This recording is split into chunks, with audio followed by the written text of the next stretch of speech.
Public date act 1944 বাতিল করার বিষয়টি ভারতীয় রিজার্ভ ব্যাংকের সাথে পরামর্শ করে, তাই পাবলিক ডেট অ্যাক্ট 1944 বাতিল করার জন্য আইনের এই ধরনের ডেট অ্যাক্ট 1904 এর বিষয়বস্তু রাজ্য তালিকা অন্তর্ভুক্ত।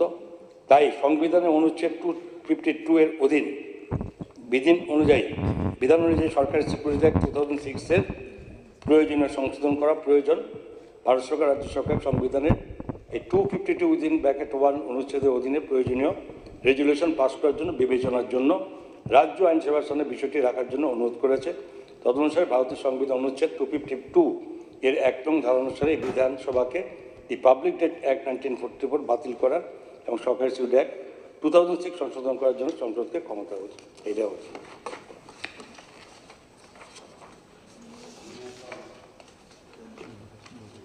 আমি এখন অর্থ দপ্তরের ভারপ্রাপ্ত মাননীয় মন্ত্রী কর্তৃক উত্থাপিত রেজলিউশনটি ভোটে দিচ্ছি। রেজলিউশনটি হল, in accordance with clause 1 of article 252 of the Constitution of India, this assembly hereby resolved that the parliament be empowered to repeal the Public Debate Act 1944 and amend the Government Securities Act 2006.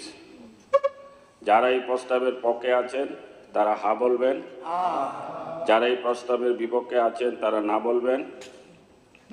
আমি মনে করি যারা হা বলেছেন তারাই সংশ্লিষ্ট সর্বসম্মতিক্রমে এই bill pass. অতএব রেজলিউশনটি সবাই কর্তৃক গৃহীত হল।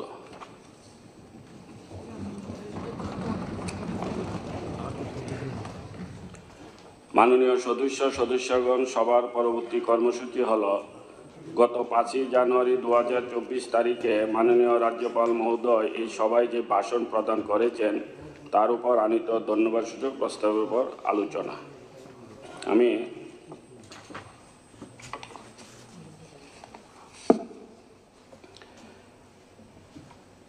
এই আলোচনায় অংশগ্রহণ করার জন্য মাননীয় শ্রী অভিষেক দেবরায়কে বলছি।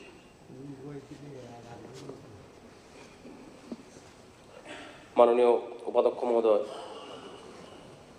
গত 5 জানুয়ারি মহামান্য রাজ্যপাল যে বক্তব্য সদনে পেশ করেছেন তার সমর্থনে আমি আমার বক্তব্য রাখছি। ওনার বক্তব্যে ধন্যবাদ দেওয়া হয়েছে এবং আমাদের ভারতবর্ষ মঙ্গল যেতে যে সক্ষম হয়েছে সেটাকে উত্থাপন করা হয়েছে। আমরা যে মঙ্গল গ্রহে পাড়ি দিয়েছি তার জন্য আমাদের খরচ হয়েছে 615 কোটি টাকা, কিন্তু রাশিয়া 16,000 কোটি টাকা খরচ করেও তারা সফল মঙ্গলযান পাড়ি দিতে পারেনি। এটা কেন সম্ভব হয়েছে? চন্দ্রযান। এটা কেন সম্ভব হয়েছে? মোদিজির যে সিদ্ধান্ত যে make in India, made in India, যার ফলে আমরা এত কম খরচে সেটা করতে পেরেছি এবং অন্যান্য দেশগুলো অনেক টাকা খরচ করেও সেটা করতে পারছে না। আজকে আমাদের সেন্সেক্স 71,325 পয়েন্ট ছুঁয়েছে, যেটা আমরা হয়তো কোনোদিন আশাও করিনি। এটা প্রমাণ করে যে ভারতবর্ষ অর্থনৈতিকভাবে মজবুত বিশ্বের অন্যান্য দেশগুলোর তুলনায়। এটা কেন সম্ভব হচ্ছে? তার কারণ আমরা আইফোন ইউজ করি। আইফোন কোথায় তৈরি হতো? সেটা তৈরি হতো আমেরিকাতে। এখানে এসে তারা ব্যবসা করতো। ভারতবর্ষ অনেক বড় বাজার। মোদিজি বলেছেন যে যদি এখানে ব্যবসা করতে হয় তাহলে এখানে তোমাদের কোম্পানি খুলতে হবে এবং আমাদের make in India, made in India হতে হবে, যার ফলে আমাদের এখানে প্রচুর কর্মসংস্থান হয়েছে। যে সম্পূর্ণ ট্যাক্স আমরা পাচ্ছি, ভারতবর্ষ স্বয়ংসম্পূর্ণ হচ্ছে, আত্মনির্ভর হচ্ছে। চায়নার যে কোম্পানিগুলো আছে, বিশেষ করে ওপ্পো, ভিভো, যে মোবাইলগুলো আছে সেগুলো আগে চায়না সরাসরি এখানে এক্সপোর্ট করতো, সেগুলো এখন বন্ধ হয়েছে। আমাদের এখানে অপ্পো হলেও, ভিভো হলেও make in India, made in India, যার ফলে ভারতবর্ষ আত্মনির্ভর হচ্ছে এবং কর্মসংস্থান বেড়েছে এবং আমাদের দেশীয় প্রযুক্তির মাধ্যমে আমরা অনেক দূর এগিয়ে যাচ্ছি। আজকে মোদিজি যখন বলছে যে দীপাবলির সময় মোদিজি বলেছে যে দেশীয় পণ্য ইউজ করার জন্যে, চায়নার যে সমস্ত লাইটগুলো আছে সেগুলো বর্জন করার জন্যে, যার ফলে আমরা দেখেছি কয়েক হাজার কোটি টাকা চায়নার লস হয়েছে। ভারতবর্ষ যেটা মোদিজি বলছে যে আমাদের আত্মনির্ভর হওয়া বা লোকাল ফর ভোকাল, মাটির প্রদীপ থেকে শুরু করে বিভিন্ন কুমার থেকে শুরু করে যারা দিনমজদুর তাদের ব্যবসা বেড়েছে। চায়না যে কান্ট্রি আমাদের ক্ষতি করার চেষ্টা করছে তাদের ব্যবসা অনেক অংশে কমে গেছে। টয়জ ইন্ডাস্ট্রি, আগে চায়না নাম্বার 1 ছিল বিশ্বের মধ্যে, আমরা ইন্ডিয়াও টয়জ আনতাম চায়না থেকে। মন কি বাতের মাধ্যমে সারা ভারতবর্ষে চারবার মন কি বাতে সেটা উল্লেখ করেছেন। আজকে টয়জ ইন্ডাস্ট্রির মধ্যে ইন্ডিয়া গ্রো করছে এবং চায়না যে এক্সপোর্ট করতো সেটা কমেছে। স্বদেশী অর্থনীতি, দেশের অর্থনীতি বাড়ছে, আত্মনির্ভর আমরা হচ্ছি। আমাদের একটা অ্যাপ ছিল ফেসবুকে, আমরা দেখতাম প্রায় সোশ্যাল মিডিয়াতে, টিকটক, সেই অ্যাপ বন্ধ করার ফলে কয়েক লাখ কোটি টাকা চায়নার লস হয়েছে। আমাদের দেশীয় অ্যাপগুলো তাতে প্রাধান্য পাচ্ছে। আত্মনির্ভর ভারতের দিকে এগুলো কিন্তু একের পর এক সংযোজন, যার ফলে আজকে ভারতবর্ষ ইকোনমিক্যালি অনেক বেশি শক্তিশালী হচ্ছে এবং আমরা 5ম বৃহত্তর অর্থনীতি হিসাবে আত্মপ্রকাশ আমরা করতে পেরেছি। সম্প্রতিকালে এই হাউজের অনেকে হয়তো জানেন যে 2 তারিখে মোদিজি লক্ষদ্বীপ গিয়েছেন।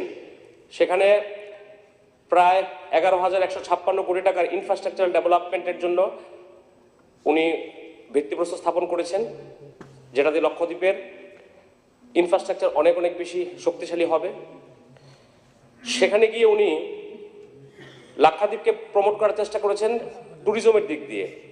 সোশ্যাল মিডিয়ার মধ্যেও আমরা দেখেছি দৃষ্টিনন্দন দৃশ্যগুলো। তো সেটা দেখে মালদ্বীপ থেকে কিছু রিয়াকশন আসে। মালদ্বীপের মন্ত্রী মালসা শরীফ, মরিয়ম সোয়ানা, আব্দুল্লাহ মজিদ, তারা কটূক্তি করে ফেসবুকের মাধ্যমে মোদিজিকে। আজকে পুরো ভারতবর্ষ যে মোদিময়, এই একটা বিশ্ব যে মোদিময়, এই একটা ঘটনা থেকে আমরা অনুধাবন করতে পারি। তার ফলে কি হয়েছে, প্রেসিডেন্ট মোহাম্মদ মুজু উনি 3 জন মন্ত্রীকে মন্ত্রিসভা থেকে বরখাস্ত করেছেন এবং মালয়েশিয়ার রাজনীতি অচলাবস্থা তৈরি হয়েছে এবং ভারতবর্ষ থেকে যে রিয়াকশন, যে আপামর জনসাধারণ যে সমর্থন দেখিয়েছেন, যে ঘৃণা বর্ষিত করেছেন মালদ্বীপের প্রতি, তাতে করে একদিনে প্রায় 10,500 ফ্লাইটের টিকিট ক্যান্সেল করা হয়েছে ভারতীয়দের মাধ্যমে। 5,557 হোটেলের বুকিং ক্যান্সেল করা হয়েছে। একদিনে 800 কোটি টাকা মালদ্বীপের লস হয়েছে। তাহলে সারা ভারতবর্ষের মানুষ মোদিজিকে কটাক্ষ করার ফলে বিশ্বের রাজনীতি তোলপাড় হয়ে উঠেছে। আর অপরদিকে লাস্ট 3 থেকে 4 দিনের মধ্যে লাক্ষাদ্বীপকে নিয়ে যেভাবে উৎসুকতা সারা বিশ্ব জুড়ে হয়েছে, আগামী কিছুদিনের মধ্যে মালদ্বীপ থেকে অনেক বেশি টুরিস্ট আমাদের লাক্ষাদ্বীপে যাবে। এটা মোদিজি। দুর্ভাগ্যের বিষয়, এটা আমাদের যারা বিরোধীরা আছেন তারা সেটা অনুধাবন করতে পারে না, যারা সারা বিশ্ব করে। ভারতবর্ষের মানুষের আবেগ মোদিজির সাথে আছে। একের পর এক ঘটনা ঘটেছে যেগুলো তার প্রমাণ রাখে। আমরা যদি ট্যুরিজমের দিক দিয়ে দেখি, মাতা ত্রিপুরেশ্বরী 51 ফিটের 1 ফিট, আমাদের আমি যে কনস্টিটিউয়েন্সি থেকে এসছি সেখানে সেটি অবস্থিত। বিগত দিনে আমরা দেখতাম, ছোট্ট একটা হিসেব আপনাদের কাছে আমি পেশ করতে চাই। আপ টু মার্চ 2018 সাল মাতা ত্রিপুরেশ্বরী মন্দিরে স্বর্ণ আর রূপা মিলে স্বাধীনতার পর থেকে সঞ্চিত হয়েছে, যেটা ডিভোটিরা যেটা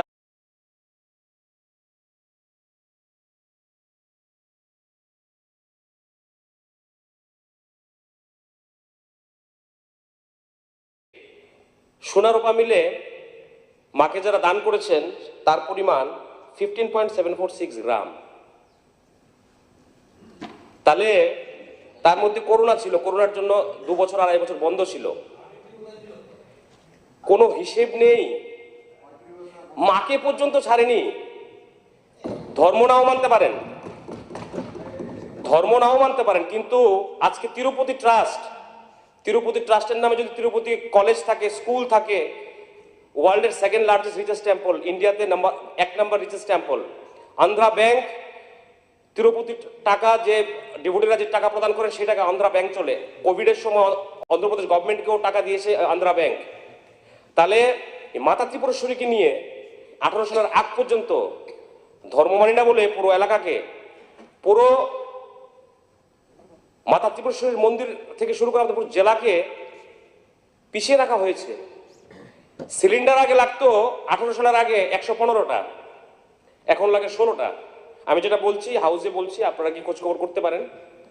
এটা সরকারি ট্রাস্ট, মাননীয় মুখ্যমন্ত্রী তার চেয়ারম্যান। তাহলে মাসে সেটা লাগতো, আর বর্তমানে 16টা সিলিন্ডার লাগে। ফুল বেলপাতার নাম করে, প্লিজ আমি বলতে দিন, মানে আমাদের ফুল বেলপাতার নাম করে 20-22 লক্ষ টাকা নিয়ে যাওয়া হতো। 18 সালের আগে কোনো রকম হিসেব ছিল না, কোনো রেজিস্টার নেই। মাতা ত্রিপুরেশ্বরী মন্দির কিনে সেভাবে কোনোদিন ভাবাও হয়নি। আজকে তিরুপতি যদি অন্ধ্রপ্রদেশকে ফিট করতে পারে মাতা ত্রিপুরেশ্বরী মার আশীর্বাদে, এবং আমরা যদি সঠিকভাবে মা ত্রিপুরেশ্বরীর জিনিসগুলো খেয়াল রাখতাম, তাহলে হয়তো মাতা ত্রিপুরেশ্বরী পুরো ত্রিপুরা রাজ্যকে ফিট করার মতো ক্যাপাবিলিটি আছে, কিন্তু দিশার অভাবে সেটা হয়নি। 18 সালের আগে কি পরিস্থিতি ছিল আর বর্তমানে কি পরিস্থিতি হয়েছে, প্রসাদ স্কিমের মাধ্যমে মা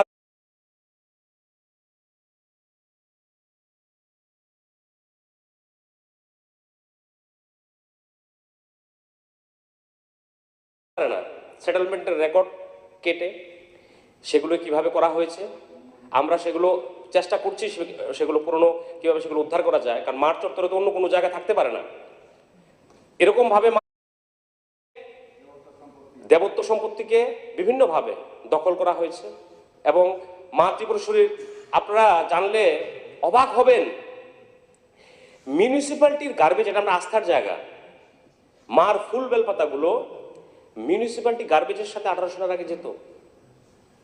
আমাদের সরকার আসার পর সেগুলোকে প্রসেস করে একটা এনজিওকে দেওয়া হয়েছে, তারা সেটা দিয়ে রং বানায়। আজকে মা ত্রিপুরেশ্বরীর যে স্টেশন আছে, স্টেশনের মেইন রোড থেকে এটা ওমরে স্টেশন ঘোষণা করা হয়েছে কিছুদিন আগে।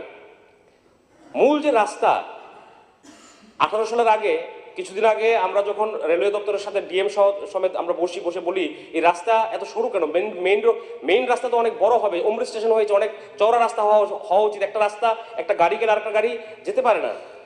তখন ওখান থেকে যেটা শুনলাম, এটা আমি অফ দ্য রেকর্ড আমি বলছি, আমি সত্যতা কতটুকু জানি না, বাট ওই অফিসার যেটা বলেছে 18 সালের আগে রেলওয়ে চেয়েছিল জায়গা দখল করে রাস্তাটাকে ওয়াইডেন করার, কিন্তু তৎকালীন যিনি এমএলএ ছিলেন উনি তৎকালীন বলেছিলেন যে যদি এটা এখন করতে যায় তাহলে মানুষ এখন বিরক্ত হবে জায়গা একোয়ার করতে গেলে, এটা আফটার ইলেকশন হবে। তারপর থেকে সেটা হয়নি। আমি কলিং অ্যাটেনশন সেটা আনার চেষ্টা করেছি।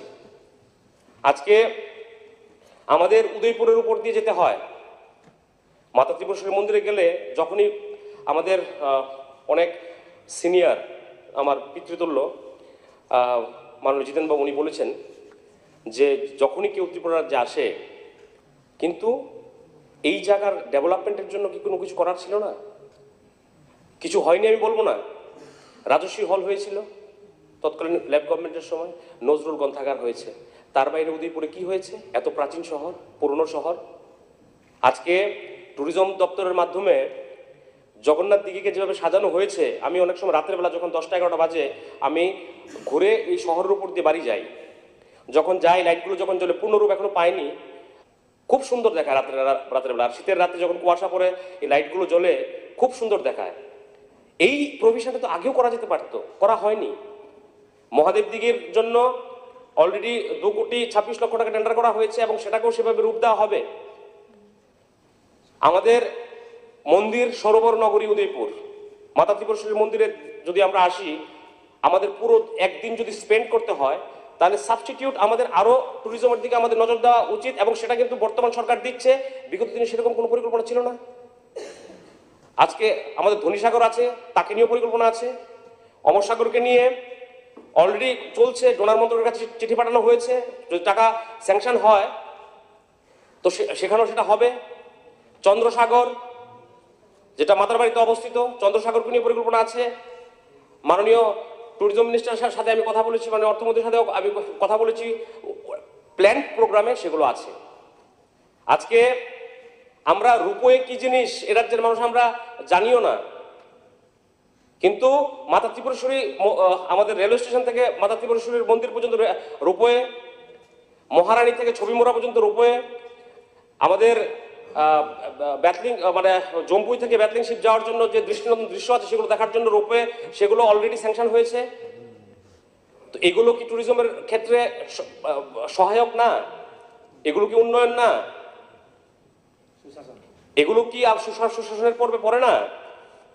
আজকে ছবিমোড়া এত সুন্দর জায়গা, 18-র আগে তো কেউ জানতোই না। কিভাবে জানবে? আমরা গেছি অনেকবার, রাস্তাই তো ছিল না।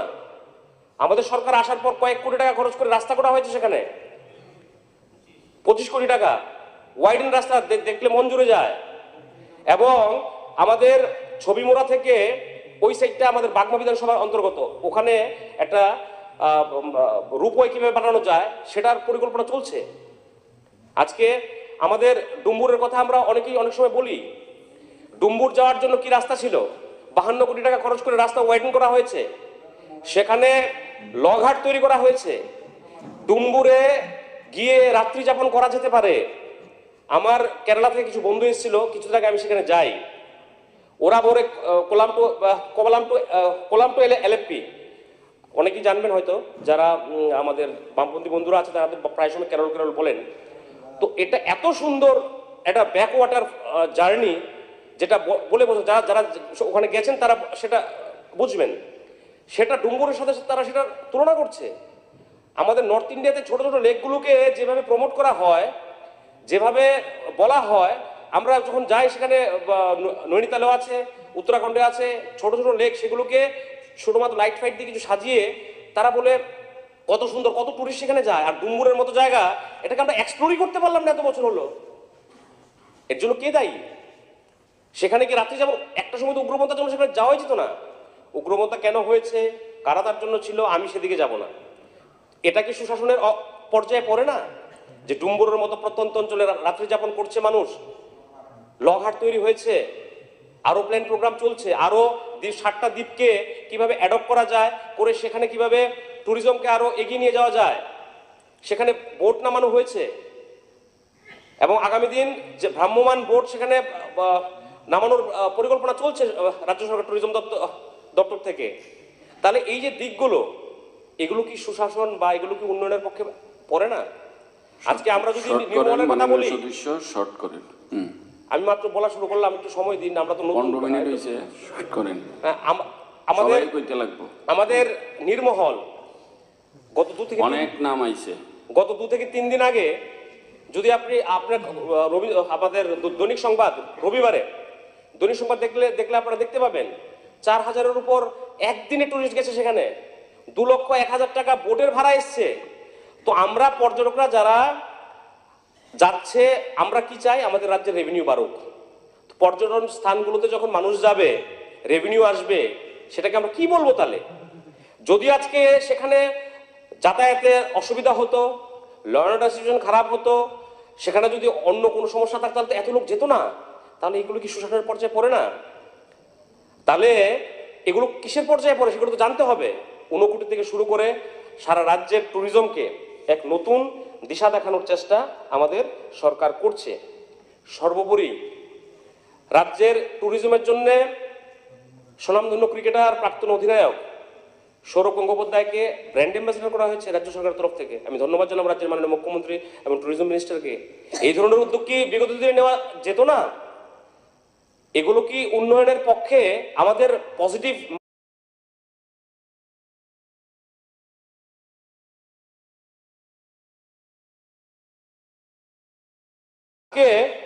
পিডিএস সিস্টেম নিয়ে অনেকেই বলেছেন। 14 দফার দাবির নাম করে অনেক মিছিল আমরা ছোটবেলা থেকে দেখে দেখে বড় হয়েছি যে গণবন্টন ব্যবস্থাকে সুদৃঢ় করতে হবে, 14 দফার দাবির নামে মিছিল করতে হবে। আগের রেশন শপের সিস্টেম ছিল 20 তারিখের পর রেশন শপ সব বন্ধ, 20 তারিখের পর রেশন শপে রেশন পাওয়া যাবে না, এবং সেই রেশনগুলো বাজারজাত হতো। এই মহারাজগঞ্জ বাজার বিভিন্ন জায়গায় তৎকালীন সময় পর্তপুর থেকে এসেছে, ছাপা মেরে প্রচুর চাল উদ্ধার করা হয়েছে। এগুলো কার ছিল? সাধারণ অংশের মানুষের চাল, সেগুলো বিক্রি হতো।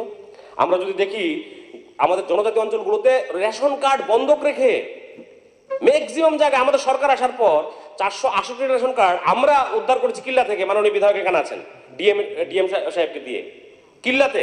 আর প্রত্যন্ত অঞ্চলগুলোতে অবস্থিত আরো, যেটা শহর থেকে এত কাছে, তাহলে সমস্ত রেশন কার্ডগুলো বন্ধক রেখে সেখানে আমাদের ব্যবসা করতো। কারা করতো আমি বলতে চাই না। আগের যিনি আমাদের মুখ্যমন্ত্রী ছিলেন, উনি যেটা বলেছিলেন যে নিচু স্তরের যারা আছে তারা, আমরা সরকার থেকে গেছিলাম তাদের জন্য, ওই যারা তৈরি হয়েছে বিগত 25 বছরে, ওই সমস্ত যারা মানুষ আছে তাদের কথা আমি বলছি। আর একটা বিষয়, বর্তমানে কি রেশন ব্যবস্থা? থাম্ব ইমপ্রেশনের মাধ্যমে রেশন দেওয়া হচ্ছে, একজনের আরেকজন নিতে পারবে না, বলছে বন্ধক নিচ্ছে। রাজ্যে খাওয়ার অভাব। আরে খাওয়ার অভাব হলে রেশন কার্ড তো যাদের আছে তার খাওয়ার অভাব কিভাবে হতে পারে? রেশন কার্ড আমাদের ত্রিপুরা রাজ্যে প্রত্যেকটা হাউজহোল্ডকে রেশন কার্ড দেওয়ার কাজ আমাদের ছিল না, আপনাদের ছিল। তারপরেও যেগুলো বাদ গেছে আমরা চেষ্টা করেছি, হয়তো 1-2 জায়গা বাদ গেলেও থাকলেও থাকতে পারে, সেগুলো আমাদের জন্য নয়, এবং আমরা চেষ্টা করছি সেগুলো। একজন থাম্ব ইমপ্রেশন থেকে আরেকজন সেখানে রেশন তুলতে পারবে না। One nation one ration card চালু করা হয়েছে। মাসের 31 তারিখ গেলেও আপনি আপনার ন্যায্য মাল আপনারা পাবেন। আপনি যদি উদয়পুরের বাসিন্দা হন, আপনি আগরতলা এসে আপনি রেশন তুলতে পারবেন ওয়ান নেশন ওয়ান রেশন কার্ডের মধ্যে। এটা কি স্বচ্ছতা না? এটা কি সুশাসন না? আগে রেশন সব ডিলার যারা ছিল তাদের ধমকানি চমকানি যদি দেখা যেত, তাহলে আমি গ্রামের ছেলে, গ্রাম থেকে বড় হয়েছি, দেখেছি এরকম অনেক রেশন শপ যেখানে কি হতো, কথা বলার কোনো স্কোপ ছিল না, সাধারণ মানুষকে মুখ খোলার কোনো অধিকার ছিল না। তারপর আমরা যদি বলি বর্তমানে আমরা কি কি পাচ্ছি রেশন শপের মাধ্যমে? চাল পাচ্ছি, চিনি পাচ্ছি, সরিষার তেল পাচ্ছি, ডাল পাচ্ছি, মশলা পাচ্ছি, চা পাতা অনেক রেশন শপে দেওয়া হচ্ছে, আটা, কেরোসিন। গণবন্টন ব্যবস্থাকে আরো কিভাবে সুদৃঢ় করা যায়, আমাদের সরকারের সেটা প্রয়াস। ইভেন আরেকটা জিনিস, আমাদের 67,000 ভুয়ো রেশন কার্ড আইডেন্টিফাই করা হয়েছিল আমাদের সরকার আসার পর। 5 কোটি টাকা প্রতি বছর, প্রতি মাসে। টাকাগুলো কোথায় যেত? একটা সিন্ডিকেট ছিল, রেশন শপের ডিলার, পরবর্তী সময় তমুক সেগুলো ডিস্ট্রিবিউট হতো, সেগুলোকে ব্লক করে সেটাকে মানুষের মধ্যে দিয়ে দেওয়ার কাজ হয়েছে। এগুলো কি শোষণের পর্যায়ে পড়ে না? আমি যদি সমাজ কল্যাণ দপ্তর সম্পর্কে বলা হয়েছে, ভাতা সম্পর্কে সত্যি কথা বলেছেন দিবঙ্কর বাবু, খুব ভালো বক্তা, ওনার বক্তব্য আমি শুনেছি, খুব ভালো লাগে, বক্তা হিসেবে ভালো। কিন্তু বন্ধ হয়েছে সঠিক, কাদের বন্ধ হয়েছে? আমাদের সরকার আসার পর সার্ভে হয়েছে, যারা যারা ভাতা প্রাপক তাদের কাগজপত্র জমা দাও। এরকম অনেক গুণী ব্যক্তি পাওয়া গেছে। আমি তমুক জায়গার নেতা, আমার বউ গৃহ পরিচালকে ভাতা পাচ্ছে, বিধবা না হয়েও বিধবা ভাতা পাচ্ছে। লোকলজ্জার ভয়ে তারা যায়নি, গিয়ে সেগুলো জমা দেয়নি সিডিপি অফিসে। একটা ছোট্ট পার্সেন্টেজ 2 মিনিট, ছোট্ট পার্সেন্টেজ বাদ গেছে। যারা বিত্তশালী, যাদের দরকার নেই, ওই সমস্ত মানুষগুলো বাদ গেছে। পাশাপাশি মিশন বাৎসল্য বলে একটা স্কিম চলছে, সেই স্কিম কি? এই পজিটিভ দিকগুলো কোনোদিনও বলবে না। যাদের মা বাবা নেই, যাদের মা আছে বাবা নেই, বা বাবা আছে মা নেই, তাদেরকে সমাজ কল্যাণ দপ্তরের মাধ্যমে 4,000 টাকা করে দেওয়া হয়। মাননীয় মন্ত্রী মহোদয়ের সাথে কথা বলেছে, আমাদের জেলাতে পুরো সার্ভে আমরা করেছি, সেখানে আমরা একজন বাছিনি যে এই যে গরিব এই মেয়েটা, তার মা বাবা নেই, সে বিজেপি করে, কংগ্রেস করে, কোন দল করে। আমরা বেছেছি কি, যারা অসহায় তাদের লিস্ট আমরা তৈরি করেছি, এবং সেটা দেওয়ার জন্য আমরা কথা বলেছি কয়েক দফায়। এভাবে গণবন্টন ব্যবস্থা নিয়ে আরে আমাদের সমাজ কল্যাণ দপ্তরকে নিয়ে অনেক অনেক কথা বলা হয়েছে। ভাতা নিয়ে রাজনগর পত্রিকায় প্রকাশিত হয়েছে, ছেলেকে মেয়ে বানিয়ে ভাতা। মরে গেছে যখন আমাদের ডাইরেক্ট ট্রান্সফার শুরু হয়নি, মৃত ব্যক্তির নামে ভাতা উঠেছে, সেগুলো পেপারে এসছে, দৈনিক সংবাদে এসছে। তাহলে এগুলোকে কি বলবেন? বর্তমানের যুগে যেটা চলছে এটা সুশাসন না, তো ওটা কি ছিল? সুশাসনের কথা সুশাসন চলছে না, এটা কারা বলছে? দুঃশাসন। এটা কি মানা যায় নাকি? আমি যদি বলি আপনাকে, কর্তব্য পরায়ণতা এটা কে শিখিয়েছে? মোদিজি আমাদের শিখিয়েছে। শেষ করেন। কিভাবে শিখিয়েছে মোদিজি আমাদের? আমাদের মা বাবা জন্ম দিয়েছে, তো আমাকে বাইক কিনে দিতে হবে, মা বাবার এটা করা উচিত। আমরা এখানে সরকার আমাকে এটা দিতে হবে। এই 70 বছর রাজনীতিতে মৌলিক অধিকার সম্পর্কে যথেষ্ট সচেতন হয়েছে, কি লাগবে, কিন্তু ইন রিটার্ন কি দিতে হবে আমাদের? মা বাবার প্রতি ডিউটি কি? সমাজের প্রতি আমাদের কি ডিউটি? আজকে আমরা সানলাইট নিচ্ছি, সূর্যের আলো নিচ্ছি, যেখানে সূর্যের আলো সূর্য ওঠে না সেখানে তারা বোঝে সূর্যের আলোর মর্ম কি। এই পৃথিবীকে স্বচ্ছ রাখতে হবে। কে বলেছে? মোদিজি বলেছে, গণ আন্দোলনের রূপ নিয়েছে। এই যে বিকশিত ভারত যাত্রা চলছে, পঞ্চায়েত সবার জন্য উন্মুক্ত ছিল? পঞ্চায়েত সবার জন্য উন্মুক্ত ছিল না। আজকে আমাদের সরকার চলে যাচ্ছে বাড়ি বাড়ি। আপনার কোন কোন স্কিমে আপনারা এনলিস্টেড না, সেগুলো আপনারা লিস্ট দিন। সেগুলোকে panchayat office, block office, DM office, রাজ্য সরকার, কেন্দ্রীয় সরকারের কাছে যাবে। আগামী কিছুদিনের মধ্যে সেগুলো তারা পাবে। আরেকটা বিষয় বলে আমি শেষ করব। আরেকটা বিষয় বলে আমি শেষ করে দিচ্ছি। অনেক টাইম হয়ে গেছে। প্রধানমন্ত্রী জনমন, আমি অবাক, এত বড় একটা স্কিম লঞ্চ হয়েছে প্রধানমন্ত্রীর, আমাদের এই হাউসে একজন এই বিষয়টা নিয়ে বললো না। প্রিমিটিভ গ্রুপে যারা আছেন তাদের জন্য 24,000 কোটি টাকার উপরে প্রধানমন্ত্রী সেটা লঞ্চ করেছেন। আমাদের জেলাতে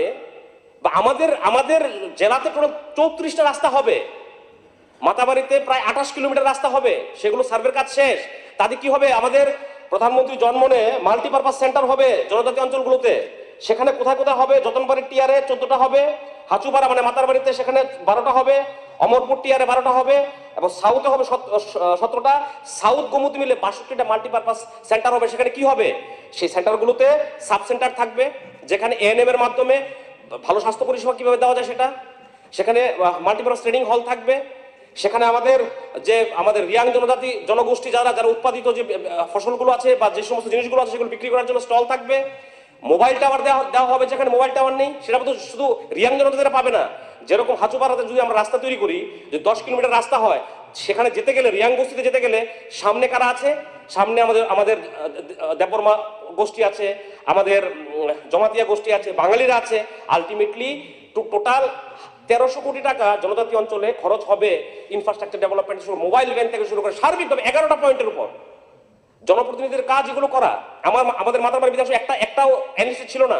পরবর্তী অফিসার ডাকিয়ে আমি ব্যক্তিগত নিজে গিয়ে 18টা রাস্তা আমি হেঁটেছি, সেগুলোকে আমাদের সার্ভে করানো হয়েছে। লাস্ট পয়েন্ট, একটা কথা বলছিলেন আমাদের এলওপি বিরোধী দল নেতা, যে আমাদের যে মুখ্যমন্ত্রী আমাদের যে মডেল ভিলেজ, আমাদের রেগা আমরা যে পরিমাণ কাজ শেষ করে ফেলেন। 2 মিনিট। আমাদের রেগা যে পরিমাণ আমাদের শ্রম দিবস আমরা কাজ করাতে পারি, তার এগেইনস্টে আমাদের মেটেরিয়ালের কাজ হয় 212 রকমের কাজ সেটাতে করা যায়। যেরকম এবার আমাদের জেলাতে সবচেয়ে হাইয়েস্ট রেগার মেইনটেন্স বেরিয়েছে মাতাবাড়িতে। 9 কোটি টাকার রেগার কনস্ট্রাকশন থেকে আমরা কাজ করেছি। সেগুলো কি কাজ? গ্রামীণ road, CC road, box culvert, side ওয়াল, সেখানে ডুকসিন, মালসাধু দুটো প্রত্যন্ত গ্রাম আছে, এই 2 গ্রামের সাথে সংযোগ স্থাপন, এরকম অনেক কাজ আমরা করিয়েছি। কিন্তু আমার এটার প্রসেস কি? এটা যিনি ডিএম আছেন উনি সেটা দেন, বিএসসি বা পঞ্চায়েত সমিতির মাধ্যমে রেজলিউশন যেতে হবে, তারপর সেটা স্যাংশন দিয়ে দেবে। কোনো মন্ত্রীর কাছে সেটা তার জন্য যেতে হবে না। কিন্তু দুর্ভাগ্যের বিষয়, আমার ভাই পাঠান আছে কিনা আমি জানি না, ওমপিতে 5 কোটি টাকা খরচ করতে পারিনি ইনিশিয়েশনের অভাবে।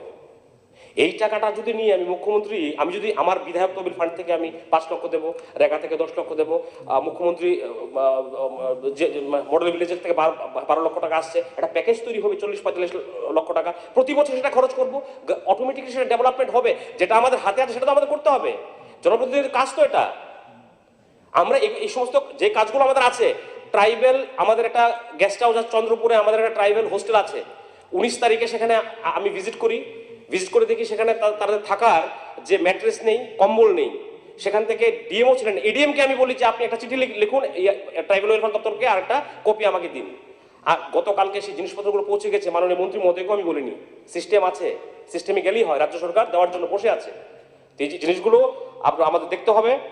এবং আমি সবাইকে বলবো পজিটিভ মাইন্ড নিয়ে কাজ করলে অনেক অনেক কিছু করার আছে। অনেক লোকসার কাজ করলেই তো আমাদের ত্রুটি আসবে, কিন্তু সবাই একজোট হয়ে এখানে 2 মিনিটে সব রং পরিবর্তন হয়ে যায়। আমরা তো গ্রামের ছেলে, ইমোশন বেশি, আমরা ইমোশন নিয়ে রাজনীতি করি।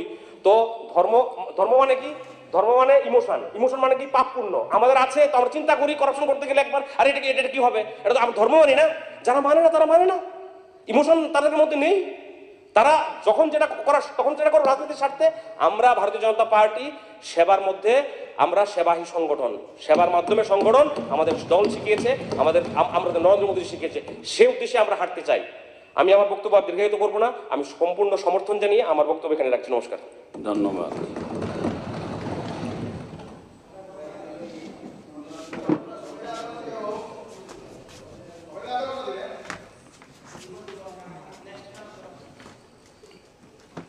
মাননীয় সদস্য শ্রী বিনয় ভূষণ দাস।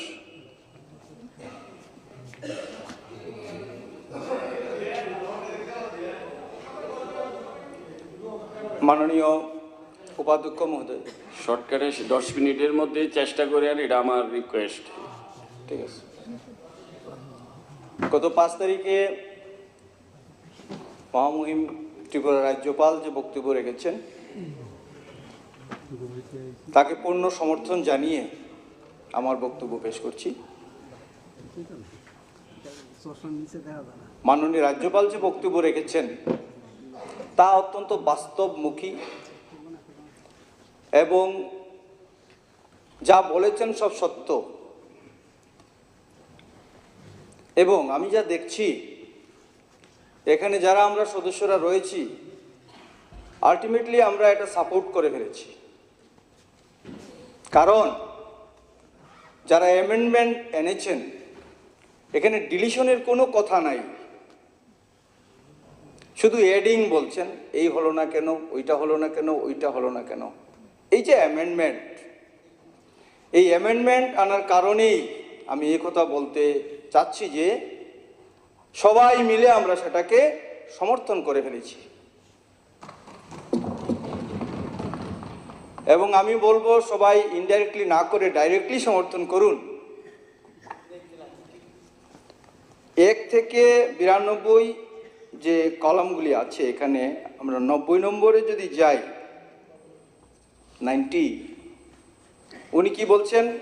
আমি আশা করি যে আপনারা সবাই এই মহতী সভায় একজন জনপ্রতিনিধি হিসেবে আপনাদের অভিজ্ঞতা ও সাধারণ মানুষের প্রত্যাশার কথা মাথায় রেখে সর্বতোভাবে সহায়তা করবেন। তাই যদি হয় তাহলে মানুষের প্রত্যাশা কি এটা ভাবতে হবে আমাদের, এবং আমাদের কি করণীয় আছে মানুষের জন্য। যেহেতু মানুষ আমাদের নির্বাচিত করে এখানে পাঠিয়েছেন তাদের জন্য কাজ করার জন্য। ভারতের যশস্বী প্রধানমন্ত্রী শ্রী নরেন্দ্র মোদীজির প্রদর্শিত উন্নয়নের দিশায় এবং আমাদের মাননীয় মুখ্যমন্ত্রী প্রফেসর ডক্টর মানিক সাহার নেতৃত্বে আমাদের সরকার কিভাবে চলছে, এটাই হলো এই ভাষণের মধ্যে সেটা প্রস্ফুটিত হয়েছে। আমাদের কি করতে হবে? ভগবান আমাদের পৃথিবীতে পাঠিয়েছেন, সবাইকে চলে যেতে হবে। এর মধ্যে যারা ভূমিষ্ঠ হলো, যারা আসলো পৃথিবীতে, তাদের ভূমি নেই। আমরা কি হিসাব করেছি যে আমার বিধানসভাতে কতজন এখনো ভূমিহীন আছে? আমাদের বর্তমান সরকারের নির্দেশ রয়েছে যত তাড়াতাড়ি সম্ভব ভূমিহীনদের ভূমি দেওয়া হোক। আমরা কি সেটা করেছি?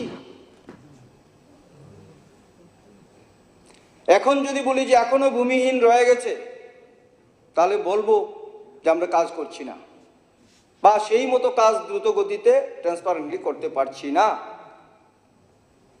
আমাদের সরকার কি বলছে? প্রতি গ্রামে যে আছে সেই গ্রামেই তাকে 6 শতক ভূমি দিতে হবে অ্যালটমেন্ট। শহরে যে আছে, যে শহরে যেখানে সে আছে সেখানেই তাকে 4 শতক ভূমি অ্যালটমেন্ট দিতে হবে। সরকারি নির্দেশ রয়েছে সেটা, কিন্তু আমরা সেটা দিকে নজর দিচ্ছি না। দ্বিতীয়ত কি হচ্ছে? সবার পাকা বাড়ি চাই। এতদিন এক সরকার ছিল, আমার পানিসাগরে 40 বছর একটা স্ট্রেচ একজন বামফ্রন্টের বিধায়ক ছিলেন সুবোধ চন্দ্র দাস, 40 বছর।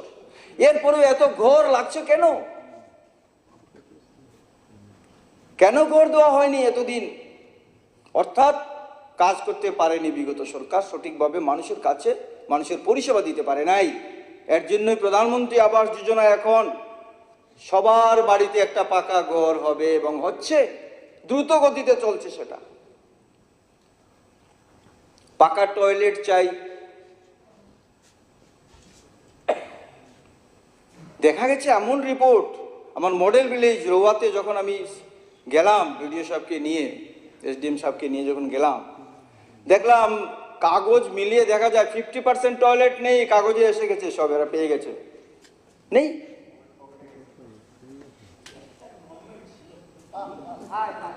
এটা দুঃখজনক, এরকম যাতে না হয় এটার প্রতি আমাদের দৃষ্টি দেওয়া উচিত। ইলেকট্রিক কানেকশন কেন আমাদের দিতে হলো? প্রায় 100% ইলেকট্রিক কানেকশন হয়ে গেছে এখন, কিভাবে হলো সেটা? হ্যাঁ, আমরা বলি না যে ডিস্টার্ব হচ্ছে না, ডিস্টার্ব হতে পারে। এমনও দেখা গেছে 10 দিন ধরে কোনো কানেকশন নেই, ডিসকানেক্ট হয়ে গেছে। দেখা গেছে খোঁজ নিয়ে উনি কমপ্লেনই করেন নাই। আমি বাস্তব কথা বলছি। আমি যখন গেলাম সেখানে গিয়ে বললো, আরে স্যার আমরা তো জানি না সেটা এরকম হয়ে গেছে। কেন? আপনাদেরও তো প্রয়োজন খোঁজ রাখা, আপনারা দেখবেন তো এইগুলি। আমরা বলি সেরকম। পানীয় জল 75% পাইপ লাইনে জল, বিশুদ্ধ পানীয় জল পৌঁছে যাচ্ছে, পৌঁছে গেছে 25%, এর মধ্যে শেষ হয়ে যাবে। প্রচুর টাকা এসেছে, জলের জন্য অভাব নাই। সময় তো লাগবে, সময় তো দিতেই হবে। আপনারা তো কমপ্লেন করবেন, ভালো। আপনারা যদি বিরোধী বেঞ্চ যদি প্রতিবাদ না করেন, সংশোধন কিভাবে হবে? এটা হওয়ার দরকার। কিন্তু নেগেটিভ থেকে পজিটিভিটি দিকে আসতে হবে। যেমন আমি গতকালও বলেছি, আমাদের অনিমেষ দাকে বলেছি, বিরোধী দলনেতা, আপনি খুব ভালো বলেন, কারণ আপনার নেগেটিভ থেকে আপনি পজিটিভে আসছেন। যেমন সঞ্জয় মানিক ত্রিপুরা, আমার অনারেবল মেম্বার, গতকালকে যে বক্তব্য এখানে মন দিয়ে শুনছিলাম, কি সুন্দরভাবে বলছেন, সবকা সাথ সবকা বিকাশ, সবার মঙ্গল, সবার মঙ্গলের জন্য সবাই মিলেমিশে কাজ করা প্রয়োজন, উনি বলেছিলেন গতদিন। খুব ভালো লেগেছে আমার।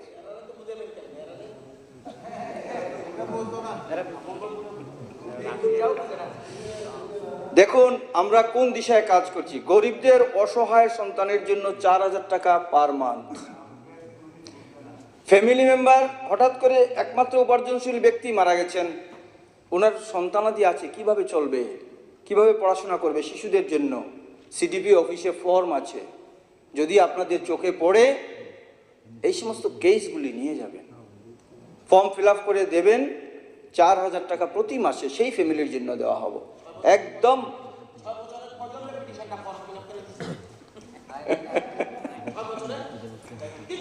এগুলি করার দরকার আমাদের। আমি একদম ছোট ছোট জিনিস যেগুলি,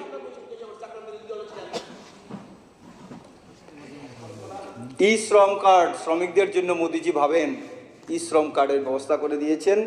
নির্মাণ শ্রমিক কল্যাণ পর্ষদ, বিওসি ওয়ার্কার্স ওয়েলফেয়ার বোর্ড, যারা রাজমিস্ত্রি, কাঠ মিস্ত্রি, গ্রিল মিস্ত্রি, রং মিস্ত্রি যারা কাজ করে তাদের নির্মাণ শ্রমিক বলা হয়।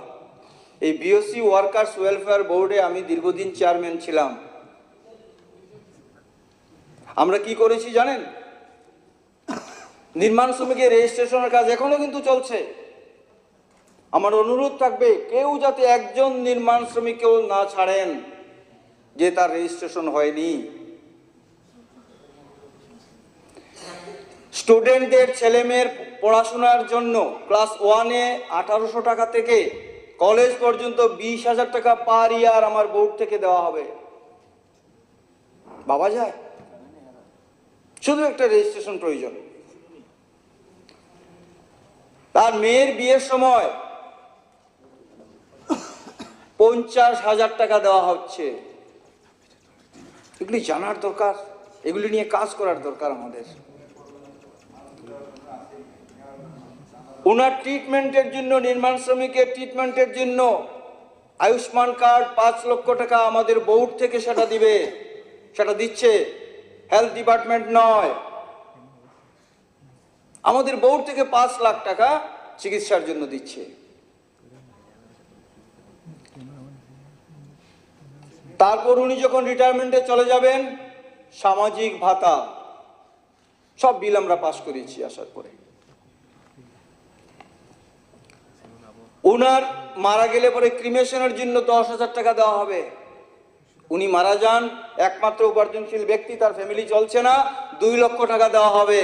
অ্যাক্সিডেন্টে মারা গেলে 4 লক্ষ টাকা দেওয়া। অনেক আর অনেক কিছু আছে। নির্মাণ শ্রমিক এত বড় বিল্ডিং তৈরি করে তার ঘর নাই।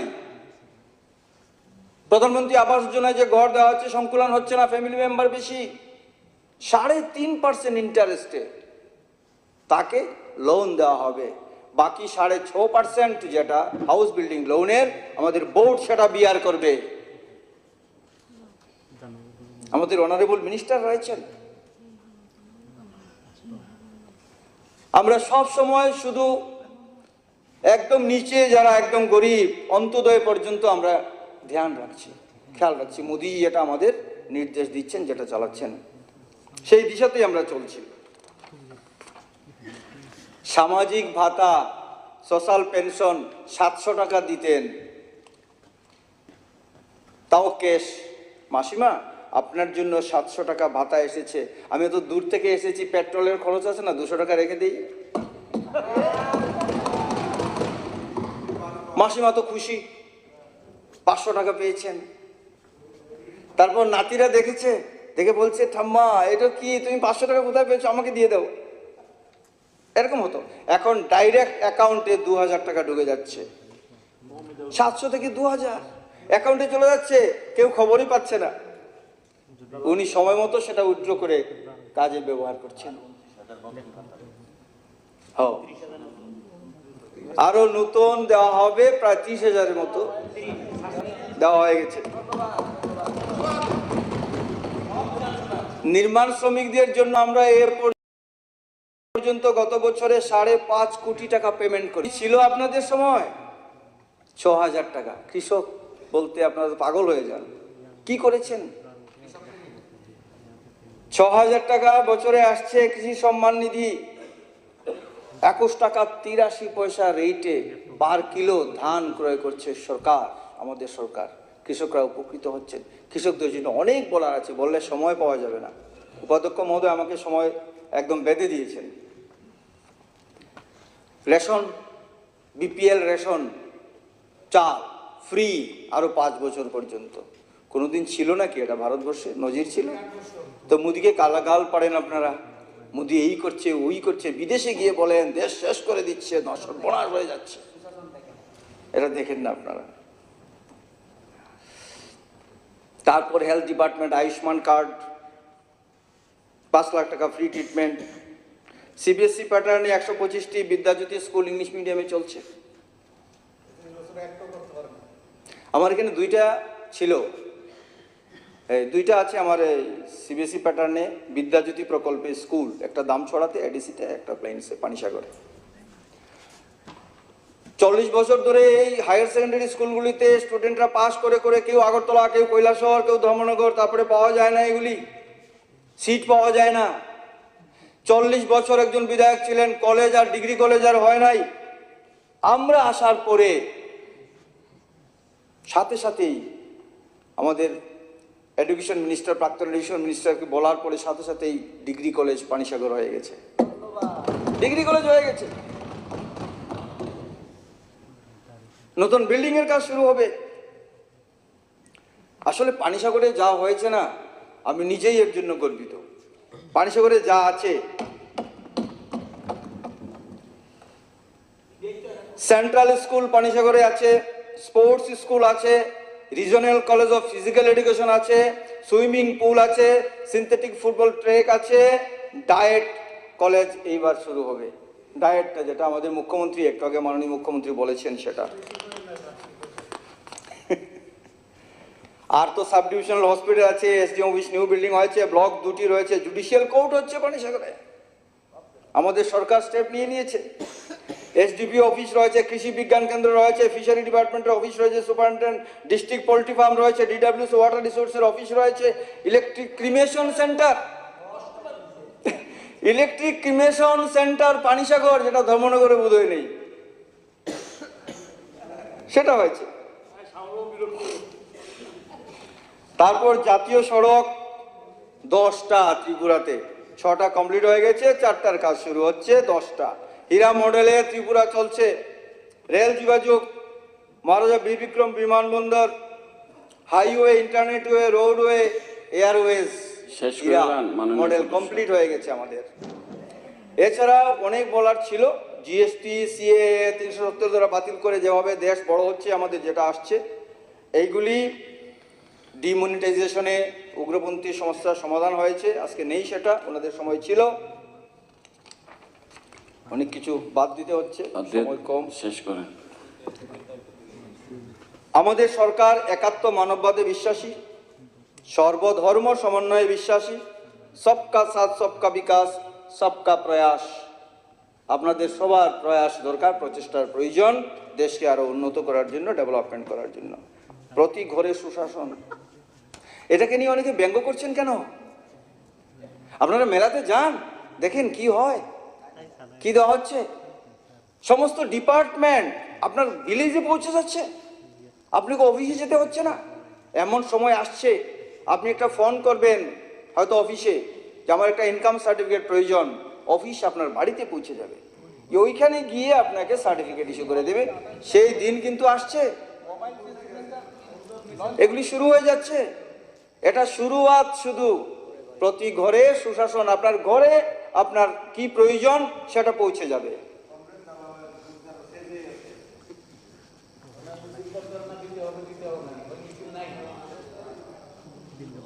বিনয় বাবু, স্যার 1 মিনিট।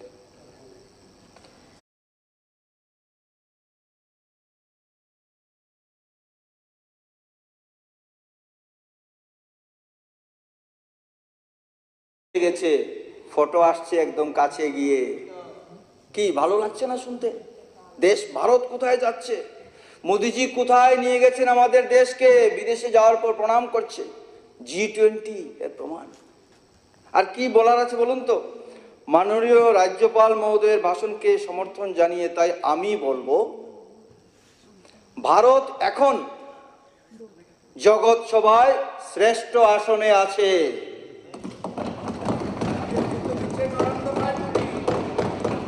বন্দে মাতরম, ভারত মাতা কি জয়। নমস্কার সবাই। ধন্যবাদ। আমি মাননীয় সদস্য রঞ্জিত দেববর্মাকে বলবো, বলেন। 30 মিনিট না। মাননীয় ডেপুটি স্পিকার স্যার, আপনাকে অনেক ধন্যবাদ আমাকে মাননীয় রাজ্যপালের ভাষণের উপর আলোচনা সুযোগ দেওয়ার জন্য। প্রথমে সবাইকে বিশিকাটালের খাকাহাম তাই খুলুম্মা। মাননীয় ডেপুটি স্পিকার স্যার, এক ত্রিপুরা শ্রেষ্ঠ ত্রিপুরা এবং ঘরে ঘরে সুশাসন, এই স্লোগানটি শুনতে আমার খুব ভালো লাগে, কিন্তু 92 প্যারা মাননীয় রাজ্যপালের ভাষণে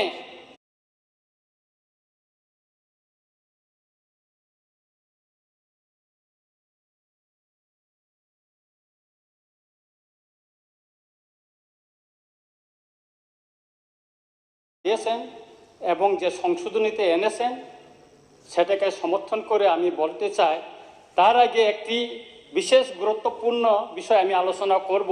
তা হচ্ছে গত 7ই জানুয়ারি এই প্রতিবাদী কলমে মাননীয় Patalkanya Jamatia chairperson minister of state, তারপরে এখানে অশোক স্তম্ভ লাগে উনি একটা চিঠি লিখেছেন। তারপরে এই যে উনি পেট ব্যবহার করেন, অশোক স্তম্ভ পেট ব্যবহার করছেন, উনি কোনো নির্বাচিত সদস্য না, উনি কোনো নির্বাচিত সদস্য না। ওনার গাড়ি মাঝখানে ন্যাশনাল ফ্ল্যাগ লাগানো হয়েছে। ওএসডি, একজন ওএসডি উনি নিয়োগ করেছেন, উনি হচ্ছেন ক্যাপ্টেন জিএস রাথে।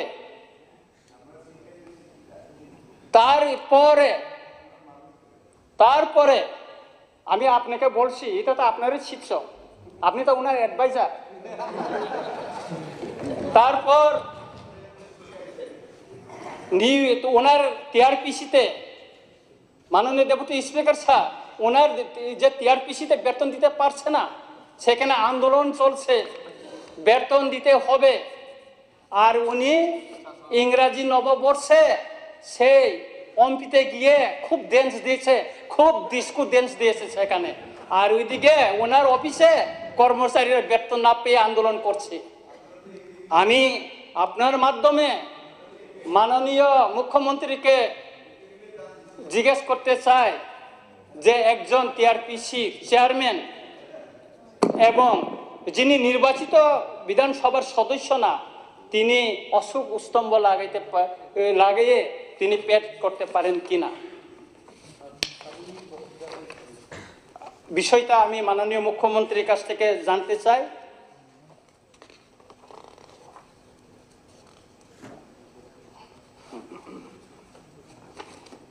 মাননীয় deputy speaker sir, village committee নির্বাচন সম্পর্কে একটি শব্দও উল্লেখ না থাকায় মাননীয় রাজ্যপালের ভাষণটা আমি খুবই মর্মাহত হয়েছি। কারণ প্রায় 3 বছর যাবৎ এডিসি এলাকায় 587 ভিলেজ কমিটিতে কোনো নির্বাচিত প্রতিনিধি নেই, যার ফলে প্রতিটি ভিলেজ কমিটিতে বেনিফিশিয়ারি সিলেকশন, রেগার কাজকর্ম বন্টন, প্রশাসনে নানা জিনিসপত্র বিলি নিয়ে লাগাতার ঝামেলা লেগে আছে।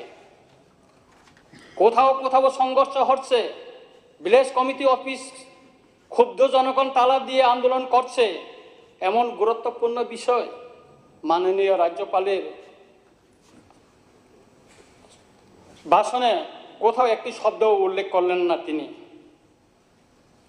বরং তিনি যেটা গণতন্ত্র যে ব্যবস্থা সেটাকে কার্যকরী করার জন্য কোনো পদক্ষেপ না নিয়ে বরং নীরবে তিনি অগণতান্ত্রিক ব্যবস্থাকেই সমর্থন করে গেলেন ওনার ভাষণে।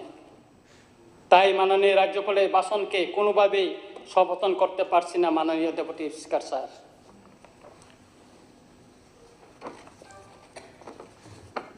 স্যার, তৃতীয় এডিসি এলাকার উন্নয়নকে আরও দ্রুত এবং ত্বরান্বিত করতে এডিসি কাউন্সিল অধিবেশনে বিভিন্ন সময় 28টি বিল পাস করে মাননীয় রাজ্যপাল এবং রাজ্য সরকারের অনুমোদনের জন্য পাঠানো হয়েছিল।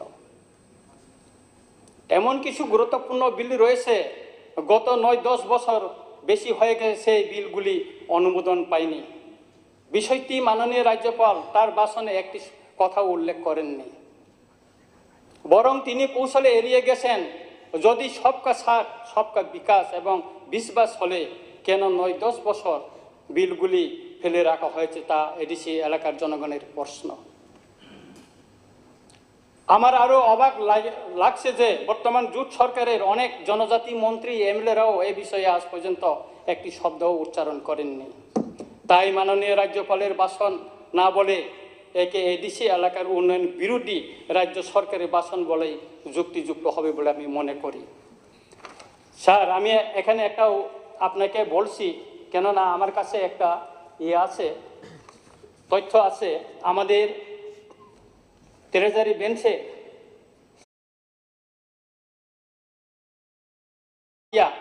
উনি একটা প্রশ্ন জমা দিয়েছিলেন, রাজ্যের কতগুলি জনজাতি সম্প্রদায় কাস্টমারি ল দ্বারা সরকারি স্বীকৃতি লাভ করেছে এবং কতগুলি বাকি রয়েছে।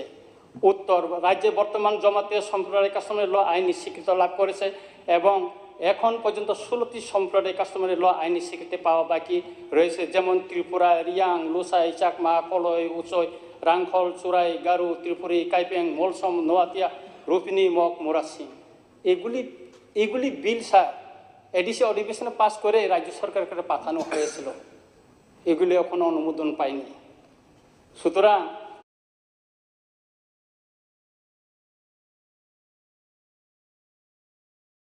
আপনি একটু খোঁজ খবর নেন। মাননীয় ডেপুটি স্পিকার স্যার, 3 দিকে বাংলাদেশ ঘেরা ত্রিপুরা রাজ্যের সবচেয়ে বড় সমস্যা হচ্ছে বেআইনি অনুপ্রবেশ অথবা ইলিগাল মাইগ্রেন্ট। মাননীয় ডেপুটি স্পিকার স্যার, আপনি জানেন 1949 যুক্তরাজ্যে যোগদানের পর থেকে এই রাজ্যে লক্ষ লক্ষ বিদেশি নাগরিক তৎকালীন পূর্ব পাকিস্তান, অধুনা বাংলাদেশ থেকে ত্রিপুরায় বেআইনিভাবে অনুপ্রবেশের ফলে সংখ্যাগরিষ্ঠ ভূমিপুত্র ত্রিপুরা সারা চরম সংখ্যালঘু হয়ে গেছে। রাজ্য প্রশাসনের দুর্বলতার কারণে অথবা রাজনৈতিক, প্রতিদিন স্থানীয় দৈনিক পত্র পত্রিকা খুলে দেখা যায় বেআইনি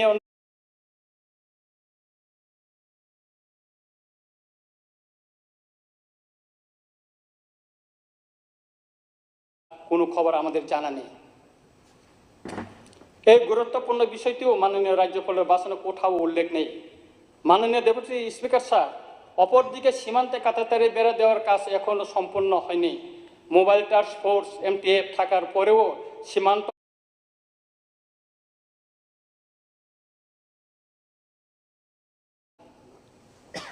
আমার অনুরোধ হলো এই গুরুত্বপূর্ণ ইস্যুটি বিবেচনা না করে